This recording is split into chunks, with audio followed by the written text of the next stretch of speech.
Abbosbek Fayzullayev yosh muxlisining orzusini ro'yobga chiqardi.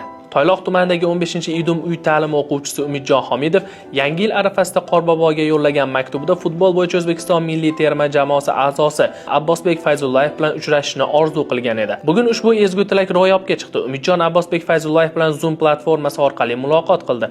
Suhbat davomida milliy terma jamoa futbolchisi Umidjonga tezroq sog'ayib ketishini, o'qish hamda kelajakdagi maqsadlari yo'lida ulkan muvaffaqiyatlar tiladi. Darhaqiqat bunday mehr va e'tibor sportchining nafaqat maydondagi, balki insoniy fazilatlarni ham namoyon etadi. Abbosbek Fayzullayevning Umidjon kabi yosh bolakay orzusiga befarq bo'lmay uni qo'llab-quvvatlagani ko'plab yoshlarga ilhom bag'ishlashi shubhasiz. Bunday ezgu amallar chinakam sportchi va inson qiyofasini yanada yuksak darajada namoyon etadi.